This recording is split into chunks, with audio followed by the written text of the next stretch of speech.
ഏറ്റവും കുറച്ചുകാലം കേരളത്തിന്റെ മുഖ്യമന്ത്രിയായിരുന്ന വ്യക്തിയാണ് CH മുഹമ്മദ് കോയ. എത്ര ദിവസമാണ് അദ്ദേഹം കേരളത്തിന്റെ മുഖ്യമന്ത്രി ആയിരുന്നത്? 54 ദിവസം. മനുഷ്യ ശരീരത്തിലെ അരിപ്പ എന്നറിയപ്പെടുന്ന അവയവം ഏത്? ഉത്തരം വൃക്ക. കേരള നിയമസഭയിലെ ഏറ്റവും പ്രായം കുറഞ്ഞ സ്പീക്കർ ആരായിരുന്നു? CH മുഹമ്മദ് കോയ. തുടർച്ചയായി 6 മന്ത്രിസഭകളിൽ വിദ്യാഭ്യാസ വകുപ്പ് കൈകാര്യം ചെയ്ത വ്യക്തി ആരാണ്? ഉത്തരം CH മുഹമ്മദ് കോയ. CH മുഹമ്മദ് കോയ ജനിച്ചതെന്നാണ്? 1927 ജൂലൈ 15. PR ശ്രീജേഷ് ഏത് കായിക ഇനവുമായി ബന്ധപ്പെട്ടിരിക്കുന്നു?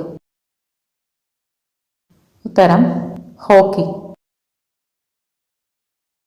പ്രഥമ ഗ്ലോബൽ വനിതാ കബഡി ലീഗിന് വേദിയാകുന്നത്? ഉത്തരം ഹരിയാന. ഇന്ത്യൻ നവോത്ഥാനത്തിന്റെ പിതാവ് എന്നറിയപ്പെടുന്നതാര്? രാജാറാം മോഹൻ റോയ്. പാരീസ് ഒളിമ്പിക്സിലെ തോൽവിക്ക് പിന്നാലെ വിരമിക്കൽ പ്രഖ്യാപിച്ച ഇന്ത്യൻ ടെന്നീസ് താരം ആര്? ഉത്തരം Rohan Bopanna. 75 great revolutionaries of India എന്ന പുസ്തകം രചിച്ചതാര്? ഭീം സിംഗ്. 2028 ഒളിമ്പിക്സിന് വേദിയാകുന്നത്? ഉത്തരം ലോസ് ആഞ്ചൽസ്. CH മുഹമ്മദ് കോയയുടെ മകന്റെ പേരെന്താണ്? Doctor MK Muneer. 2024 കേശവ് ദേവ് പുരസ്കാരത്തിന് അർഹനായത്? അടൂർ ഗോപാലകൃഷ്ണൻ. 2032 ഒളിമ്പിക്സിന് വേദിയാകുന്നത്? ഉത്തരം ബ്രിസ്ബേൻ. കേരളത്തിന്റെ മുഖ്യമന്ത്രിയായ ശേഷം സംസ്ഥാന മന്ത്രിയായ ഏക വ്യക്തി ആരാണ്? CH മുഹമ്മദ് കോയ.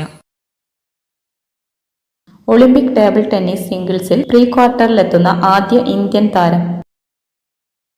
മനിക ബത്ര. CH മുഹമ്മദ് കോയ കേരള മുഖ്യമന്ത്രിയായത് എന്നാണ്? 1979 ഒക്ടോബർ 12. ലോകത്തിലെ ആദ്യ കണ്ണാടി നോവലായ അക്ഷരമുഖി അത്ഭുത കണ്ണാടിയിലെ അക്ഷരങ്ങൾ എന്ന നോവലിന്റെ രചയിതാവ് ആര്? ആറ്റൂർ സന്തോഷ് കുമാർ. ആരുടെ രാജിയെ തുടർന്നാണ് CH മുഹമ്മദ് കോയ മുഖ്യമന്ത്രിയായി തെരഞ്ഞെടുക്കപ്പെട്ടത്? PK വാസുദേവൻ നായർ. നിയമസഭാ സ്പീക്കറും സംസ്ഥാന മുഖ്യമന്ത്രിയുമായ ഏക വ്യക്തി ആരാണ്? ഉത്തരം CH മുഹമ്മദ് കോയ.